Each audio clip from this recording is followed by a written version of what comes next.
a comenzar ya la sección No me vengas con historia de Héctor Manrique. Hola, buenas tardes, Rosario. ¿Qué tal? Muy bien, bienvenido a la radio. Ya estamos atentos que llevamos una semanita de vacaciones de esta asignatura de historia. Y hoy, ¿qué tema es el que vamos a tratar? Así es, hemos estado de vacaciones. Pues mira, esta vez he recibido varias sugerencias sobre cuál podría ser la temática para hacer el programa. Podría continuar con la historia de los reyes de España, en la figura de Alfonso XIII, hablar de un tema apasionante como el de la Segunda República, la transición después del franquismo, pero también me han pedido que hable de determinados países que nos quedan muy lejanos y sobre los que apenas sí sabemos nada. La capital, la bandera y poco más. Y un caso muy claro es el que me han pedido que hable hoy, que es el de Rusia, tan de actualidad con la guerra de Ucrania y con su líder, Vladimir Putin. Es un poco complejo porque lo que sabemos sobre este país es poco, en líneas generales. Hablamos solamente a algunos, pues posiblemente hayan viajado de turismo hasta allí o hayan acudido a ver algún equipo de fútbol, por ejemplo el Mundial de Fútbol de 2018, pero poco más. No todo el mundo sabe por qué Rusia es como es y qué historia ha tenido y por qué la ha determinado tanto. Y me he lanzado pues que hablemos en este programa, pues eso, de Rusia, a ver qué tal sale. Muy bien, estupendo, Héctor. Sí que es cierto que sabemos muy poco de este país, así que tú nos dirás qué hay que saber de Rusia. Bueno, pues Rusia ha sido y es un país enorme, es el más grande del mundo, tiene la frontera más larga y delimita con nada menos que 16 países. Y además es que queda muy, muy lejos, pero que muy lejos para nosotros. Me parece a mí que en gran parte se debe a este desconocimiento de Rusia que tenemos sobre este país. Voy a dividir el programa en varios apartados. El inicio lo empezaré con la llamada Rus de Kiev, luego hablaré de los zares y con alguna figura importante, por ejemplo la de Iván el Terrible, que es así más famosilla, más conocida, y terminaré con Rusia en el siglo XX, que es fundamental. Esta última parte de la historia afecta a todo el mundo y ya veremos en qué medida. Muy bien, ¿y esta primera parte qué importancia tiene? Todos los países están determinados por su geografía, unos más que otros. Por ejemplo, España es muy montañosa, Italia también tiene muchas montañas, los Balcanes también, Inglaterra, que es una isla, pero lo que caracteriza a Europa en general es que es una enorme llanura. Desde el suroeste de Francia, desde la frontera casi con España, toda la costa atlántica, los Países Bajos, la mayor parte de Alemania, Polonia, toda estepa Bielorrusia, Ucrania y Rusia, es una inmensa llanura en la que no hay apenas fronteras naturales, salvo los grandes ríos y ya está. Y estas dos características, las llanuras y los ríos caudalosos, van a ser muy importantes en Rusia, aparte del clima, como veremos. Podemos ir prácticamente desde Burdeos hasta Moscú en bicicleta sin subir una cuesta. Bueno, muy llanito todo. Sí, mucho. Es una de las características, como te digo. Y otra es que los ríos rusos son muy largos y muy caudalosos y muy buenos para navegar. Y aquí empieza la historia del este de Europa, ¿vale? De esta zona de Europa. Los habitantes de esta zona, del este de Europa, son los eslavos. Hay muchos pueblos de esta etnia, por ejemplo, los rusos, ucranianos, polacos, checos, serbios, croatas, búlgaros, entre otros. Y curiosamente, de la palabra eslavo deriva la palabra esclavo, porque es debido a que en la antigüedad y en la Edad Media muchos esclavos venían de esta parte del mundo y se adoptó ese término. Por eso los eslavos esta gente ocupaba las grandes llanuras orientales, pero hubo otro pueblo que también penetró por el norte y utilizó los grandes ríos para moverse rápidamente. Estos fueron los nórdicos de la actual Suecia, los primos hermanos de los vikingos y los normandos, que comerciaban con estos eslavos. Este pueblo de Escandinavia eran los varegos y son muy importantes porque van a dar el nombre a esta primera zona. De hecho, el primer estado más o menos importante de la Europa Oriental fue la llamada Rus de Kiev, en el siglo IX. Kiev es una de las ciudades más antiguas del este de Europa, y Rus viene de la palabra de la que derivará Rusia, y se cree que viene de la palabra escandinavia remo, ror o algo así, y podría significar algo así como pueblo del río o algo parecido. De ahí que la gran importancia de ríos como el Dnieper, el Don o el Volga. Y profesor, ¿por qué fueron tan importantes estos ríos? Gracias a estos ríos, por ejemplo, llegaron navegando hasta el Mar Caspio y sobre todo al Mar Negro. Y ahí conectaron con el Imperio Bizantino y con los pueblos orientales del centro de Asia. Pero lo más importante era el comercio con Constantinopla. Esto también es fundamental para la cultura rusa. De Constantinopla tomaron el cristianismo ortodoxo y también la capitalidad imperial cuando Constantinopla cayó en 1453 en manos turcas. De hecho, Moscú es considerada la tercera Roma. Son los herederos del Imperio Romano, se consideran. Ya tenemos el nombre de Rusia, que viene de los varegos. Así es.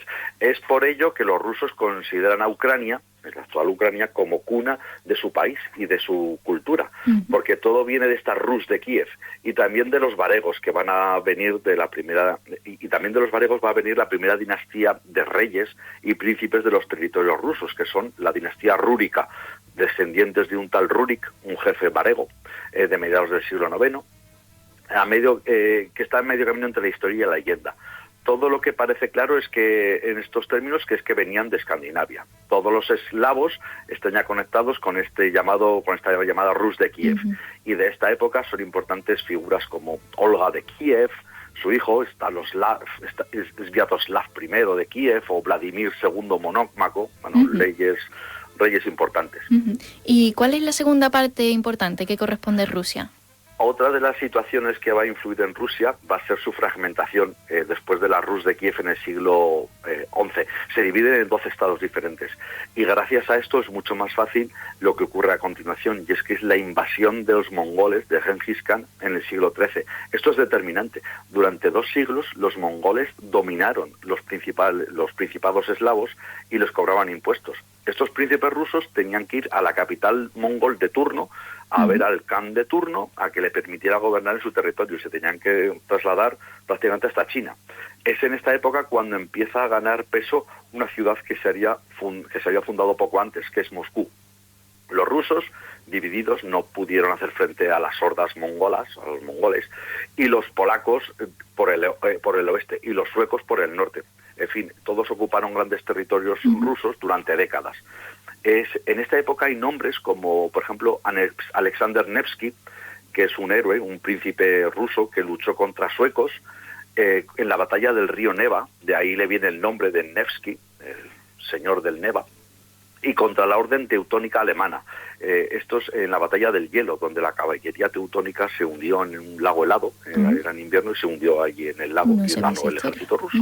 Y también había un tal Dmitry Domsky, que fue el primero en vencer a los mongoles en la batalla del río Don. De ahí su nombre, Domsky, el señor del Don. Los rusos siempre han sido muy recelosos con los países occidentales, que querían imponer primero el catolicismo en Rusia y luego conquistarlos. Esto es lo que tenemos que tener claro, que los rusos les han atacado por todos los frentes, desde los mongoles y tártaros por el este, los polacos por el oeste, los alemanes también por el suroeste, los suecos por el norte. Estamos hablando de reyes y príncipes. ¿No había zares en Rusia? Todavía no. El primero que usó ese nombre fue Iván III en el siglo XV. Este zar es el que puso a Moscú, la denominó la tercera Roma cuando cayó Constantinopla. Adoptó el águila bicéfala imperial, que todavía sigue siendo el escudo de Rusia, construyó el Kremlin y es el soberano que unificó de nuevo a los rusos en un mismo estado. Ese es el zar que más tiempo ha reinado, pero sin duda el más famoso y también el considerado el primer zar oficial fue Iván IV, el nieto de Iván III, conocido como Iván el Terrible. Este zar es considerado el más importante de todos, ya que cambió Rusia para siempre, aunque su reinado estuvo lleno de puntos muy oscuros y enfrentamientos, sobre todo con los señores feudales rusos, tan conocidos como boyardos, se llamaban boyardos. Iván estaba muy trastornado y con el tiempo fue empeorando. Por ejemplo, en un ataque de ira mató a su propio hijo, al heredero, al zarevich Iván, y arrastra una leyenda negra muy tétrica de asesinatos indiscriminados y otras horrorosas perrerías a su pueblo. Tendría parte de verdad y otra no tanta, porque, bueno, es lo de siempre. Ya aquí en esta parte estamos ya entrando en el siglo XVI. Esta ya sí es la época de los zares, ¿no? Aquí ya los zares se convierten en soberanos absolutos de Rusia y lo van a hacer hasta su caída a principios del siglo XX. Otro cambio importante es la dinastía, que va a reinar en Rusia. Durante 40 años entre finales del siglo XVI y principios del XVII, la historia de Rusia fue un desastre, con zares que duraban muy poco, morían asesinados, siempre con los polacos incordiando por el oeste, hasta que llegó la familia Romanov y comenzó un nuevo periodo de esplendor para Rusia, que miró hacia Occidente para copiar costumbres y maneras de gobernar. Entre los zares hay que destacar, por ejemplo, a Pedro I el Grande, que viajó por Europa y cambió costumbres de su país para hacerlo más occidental. Por ejemplo, la costumbre de prohibir las barbas largas que tenían los boyardos, cambió el calendario del tradicional ruso al juliano y fundó la ciudad de San Petersburgo. Y la otra gran personalidad, sin duda, fue la zarina Catalina II la Grande. Todos los zares importantes son a lo grande.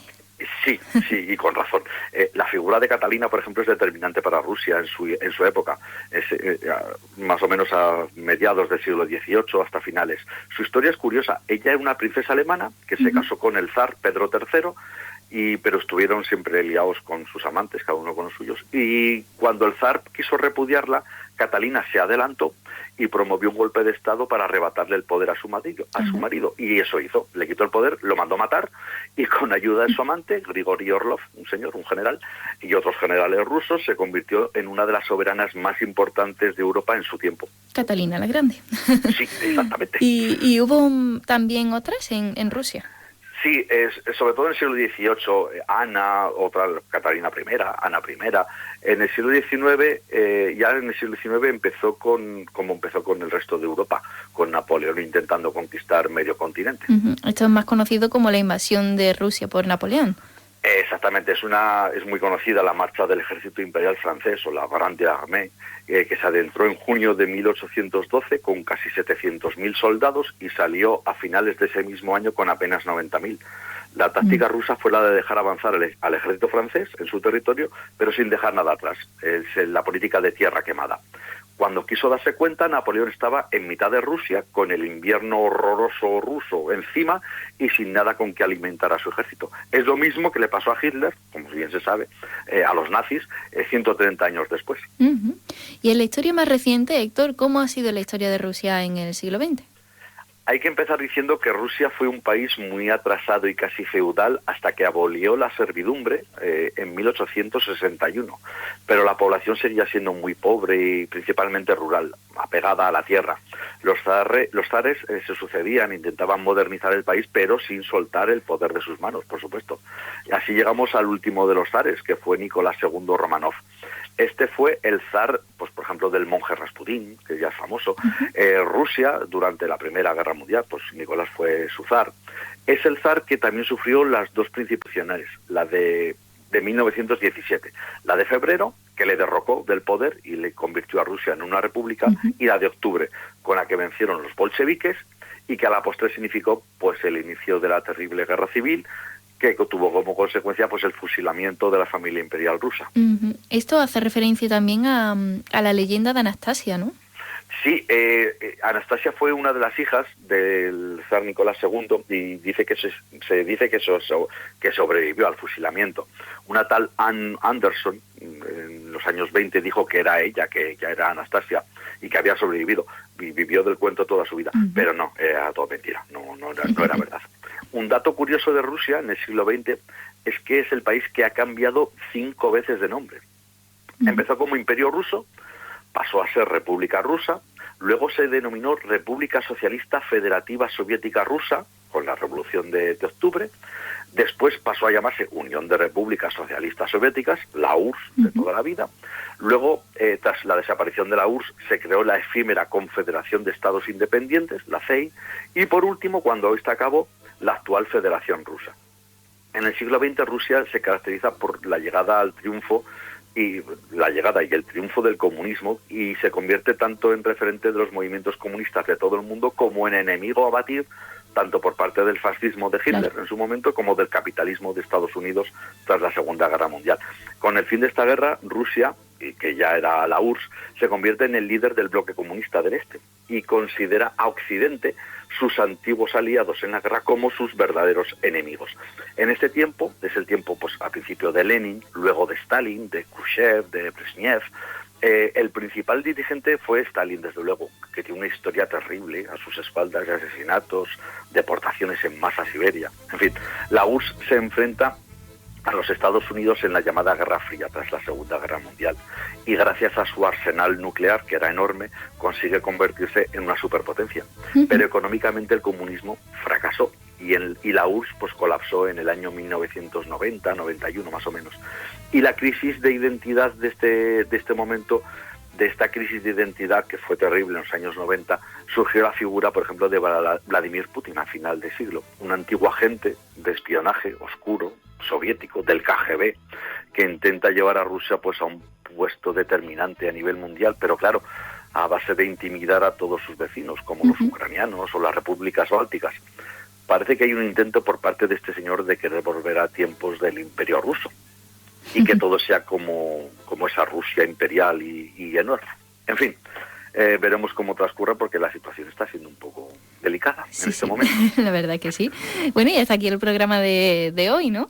Exactamente, hasta aquí. Ha sido un breve y rápido repaso de una historia no tanto conocida, pero bueno, más adelante miraremos otros países como China, India, que también son interesantes. Ha sido muy, muy interesante, porque es verdad que otras historias de otros capítulos algo nos sonaba, pero esta para mí era bastante desconocida en algunos puntos, así que muchas gracias por traerlo a Radio Morón y te mando una tarea, si puede ser, para la semana que viene, y es que también nos recomiendes alguna lectura o algún documental que tenga que ver con el tema que trates, para ir complementando.